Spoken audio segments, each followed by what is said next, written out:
Salut les internautes, c'est Tariq le Globetrotter. Pour la saison 3, je vous amène à Istanbul, la seule ville au monde située entre deux continents, l'Asie et l'Europe.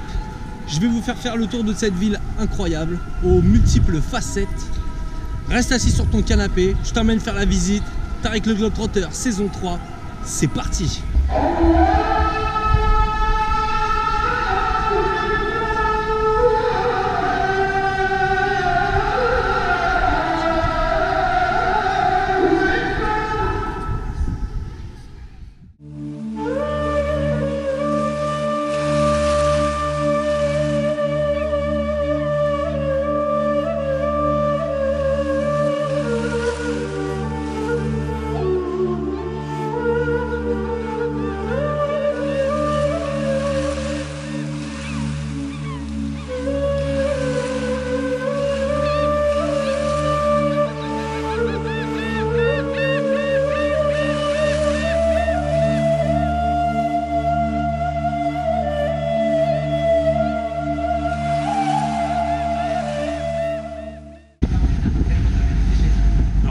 À Istanbul, mais je suis arrivé par le côté asiatique d'Istanbul parce que c'est la seule ville au monde qui est sur deux continents.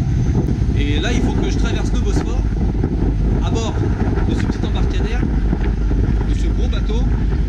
Voilà, je quitte la rive asiatique pour rejoindre la rive côté Europe. Allô, ma mère? Ouais, c'est bien, je suis bien arrivé à Istanbul. Ouais, nickel. Non, ça va, il fait beau et il pleut pas. Je t'envoie une carte postale. Je te ramène des loukoums. Oui. D'accord. Allez, gros bisous à tout le monde. D'accord. Allez, à bientôt. Bisous ma mère, je t'aime. Bisous. Alors cet après-midi, je vous emmène visiter la basilique Sainte-Sophie qui se trouve ici juste derrière moi.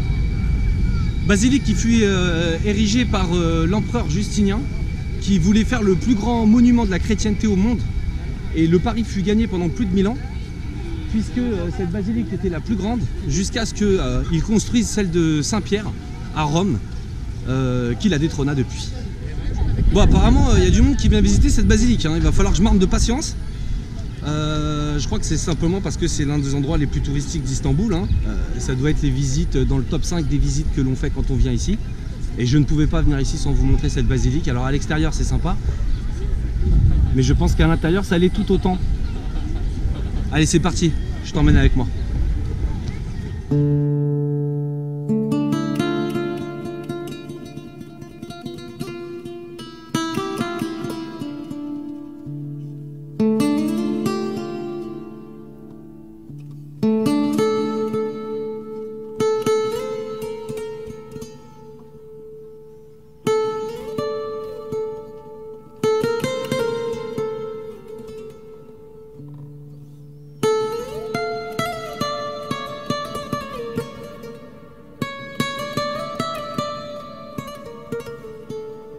Quand le sultan Mehmet arriva ici dans cette basilique en 1453, il y effectua sa première prière et transforma cette basilique en mosquée. Donc c'est une basilique, une mosquée, donc c'est très étrange puisque c'est un mix des deux.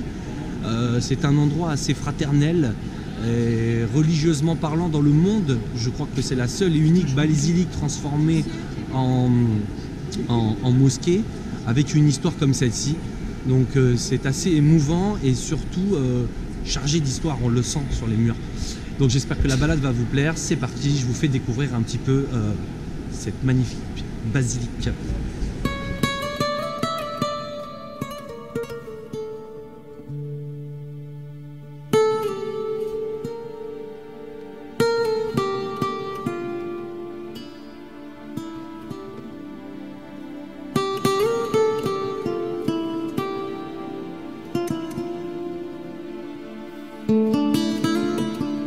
Alors le dôme là-haut, là, il culmine à 56 mètres de hauteur et il mesure 32 mètres de diamètre. Et quand Justinien il a construit cette basilique au début, elle s'est effondrée 2 fois cette basilique. Donc il a été obligé de charger sur les côtés pour éviter que le dôme de cette basilique ne s'effondre à nouveau.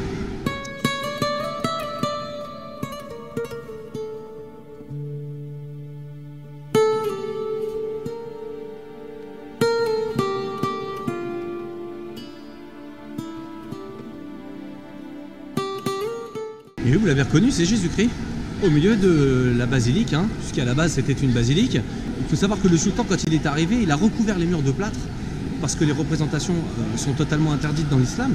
Et avec le temps, eh bien, le plâtre s'est enlevé à certains endroits et on redécouvre de vieilles mosaïques et de vieux dessins de l'Empire chrétien. C'est assez marrant parce que de voir Jésus-Christ dans une mosquée, c'est pas tous les jours qu'on voit ça, je trouve ça assez intéressant.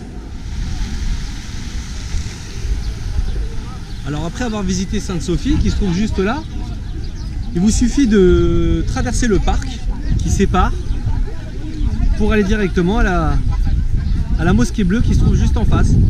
Elles se font face toutes les deux. Donc du coup, on traverse le parc. En plus c'est sympa, il fait beau. C'est fleuri, il y a des arbres, des plantes un peu partout, les gens se baladent. Et on va aller à la mosquée bleue, qui malheureusement est fermée. À l'intérieur, je suis un peu déçu parce que ça m'aurait vraiment fait plaisir de la visiter. Mais on peut se balader dans les jardins tout autour, donc on va aller voir de l'extérieur à quoi elle ressemble, c'est déjà ça.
Il faut savoir un petit truc ici, c'est que le sultan Sultan Ahmed, quand il a construit cette mosquée, il voulait absolument qu'elle soit ornée de 6 minarets. Or, la seule mosquée sacrée dans le monde qui possédait 6 minarets à l'époque, c'était celle de la Mecque. Alors du coup, le sultan, face à la pression, il a eu une idée intelligente. Il a dit, écoutez, ce que je vous propose de faire, c'est que je vous fais construire un 7e minaret à la Mecque, et moi, vous me laissez en mettre 6 ici. Comme ça, la Mecque, elle garde sa supériorité en termes de minaret. Et le marché a été conclu et du coup cette mosquée possède 6 minarets et celle de la Mecque, grâce au sultan Sultan Ahmed, en possède 7.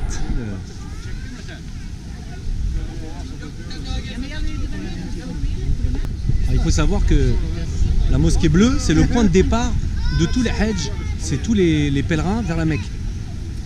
Et ça depuis des siècles, donc je pense que ce sont des hajj qui viennent faire leur première prière ici à la mosquée Sainte-Sophie ou à la mosquée Suleiman, la mosquée bleue qui est juste en face, avant de partir faire le hajj à la Mecque.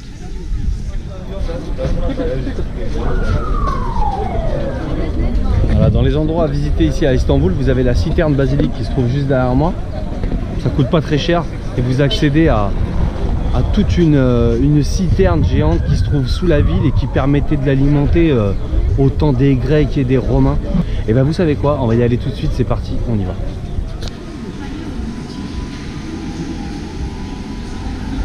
Alors me voilà à présent dans la citerne basilique que certains appellent le palais englouti. Cette citerne basilique a été construite par les Romains, certainement pour alimenter la ville à l'époque, j'imagine. La lumière tamisée, les colonnes et la musique créent une atmosphère vraiment particulière. Je vous invite vraiment à la visiter, c'est très spécial.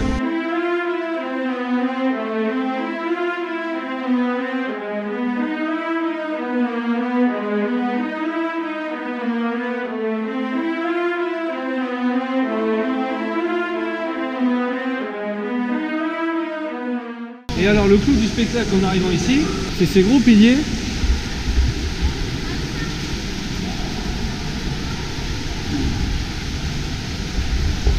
avec une tête de méduse, la fameuse Médusa. C'est très spécial comme endroit.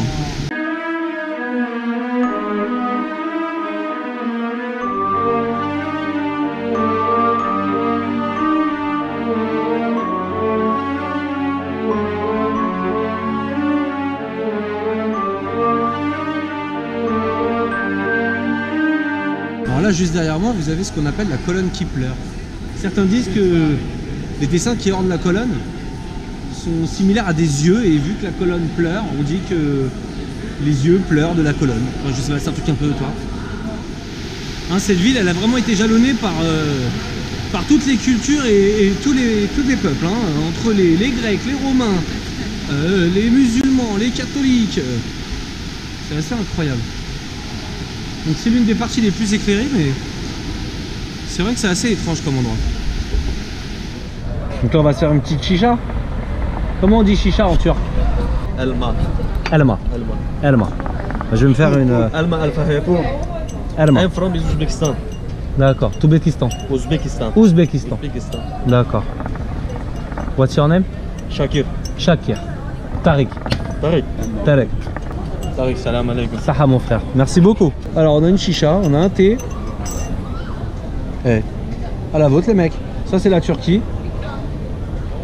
On fait une petite chicha, on boit un thé à la menthe, on va essayer de gratter 2-3 gâteaux et puis voilà, on est au top hein. Bienvenue en Turquie.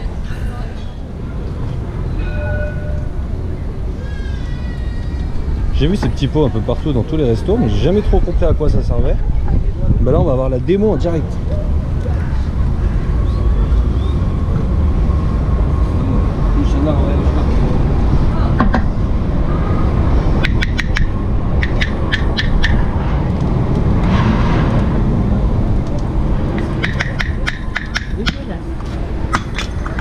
Ah ouais d'accord.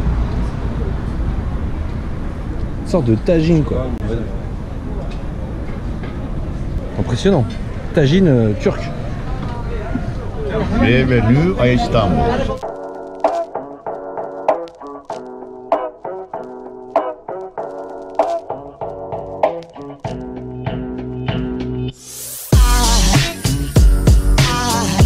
There goes a sight from my soul.